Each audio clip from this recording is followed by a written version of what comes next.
চট্টগ্রামের polo ground মাঠে বিএনপির নির্বাচনী জনসভা নিয়ে আরো জানাতে আমাদের সহকর্মীরা যুক্ত হচ্ছেন। আমরা শুরুতেই যাচ্ছি আমাদের সহকর্মী আনোয়ারের কাছে। আনোয়ার, নির্বাচনী সমাবেশে বিএনপি চেয়ারম্যানের উপস্থিতি নিয়ে নেতাকর্মীরা কি বলছেন, পাশাপাশি নিরাপত্তা ব্যবস্থা সম্পর্কেও জানাবেন। শ্রাবন্তী, চট্টগ্রামের পোলো গ্রাউন্ডে বিএনপির নির্বাচনী জনসমাবেশ, আর এই জনসমাবেশ উপস্থিত হবেন, বক্তব্য রাখবেন বিএনপি চেয়ারম্যান তারেক রহমান। আপনাকে একটু দেখাতে চাই, সেই সঙ্গে তো অবশ্যই বলবো, সেটি হচ্ছে যে আসলে এই যে জনসমাবেশ, নির্বাচনী জনসমাবেশকে কেন্দ্র করে এখানকার মানুষের, স্থানীয় নেতাকর্মী সহ উচ্ছ্বাস উদ্দীপনা আসলে এতটুকু কমতি নেই।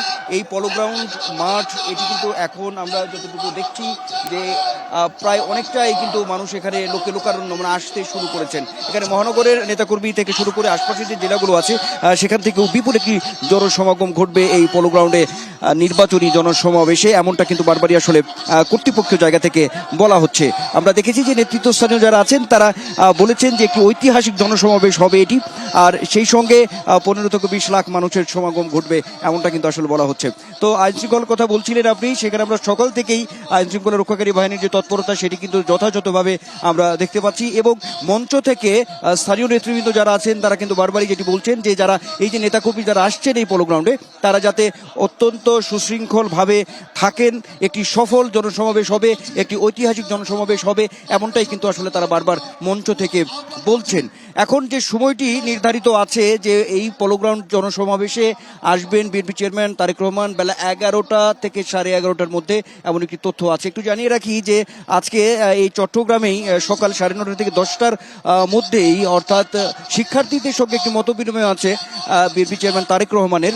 সেখানে ইউথ পলিসি ডায়ালগ এই শিরোনামে একটি মতবিনিময় আছে, সেটি শেষ করে তারপরে তিনি এই পোলো গ্রাউন্ডে এই জনসমাবেশে আসবেন, যেটি শুরু হয়েছে।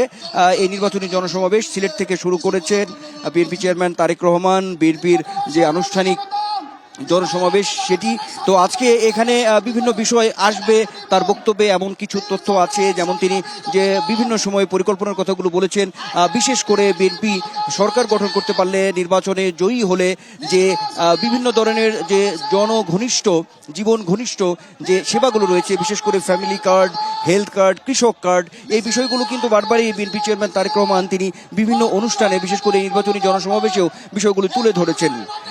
সেটি একটি বিষয় আছে, অব্যাহত আছে। আজকে আরেকটি বিষয় আছে যে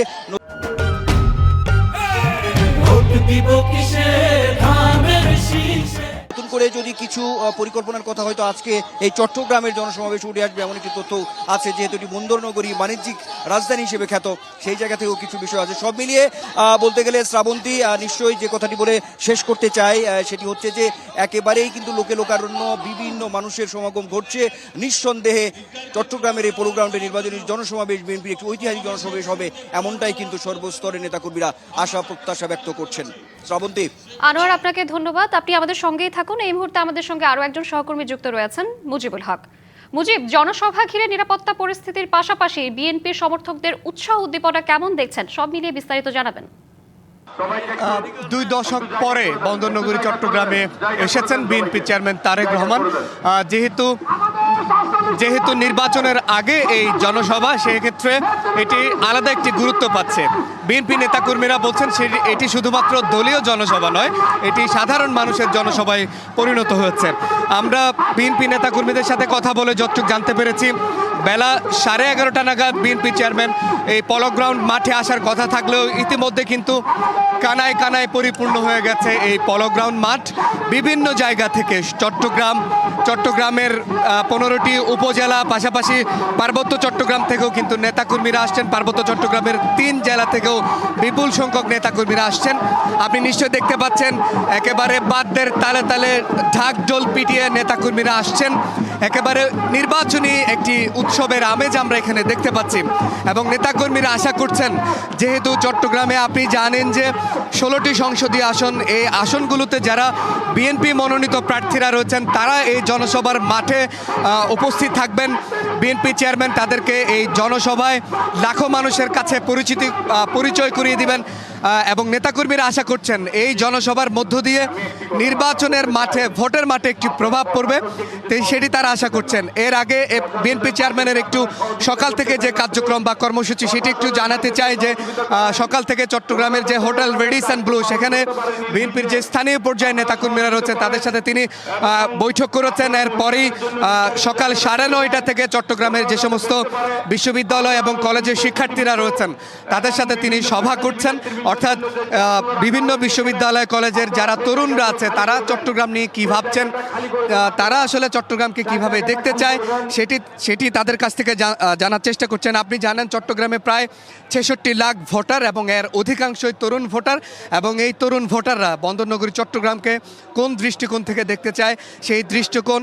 পাশাপাশি বিএনপি চেয়ারম্যান আপনি জানেন যে তার যে স্বদেশ প্রত্যাবর্তন, সেই প্রত্যাবর্তনের পরে তিনি বলেছিলেন যে এই দেশ নিয়ে তার একটি পরিকল্পনা আছে, এই চট্টগ্রাম নিয়ে তার একটি পরিকল্পনার কথা তিনি বলেছেন।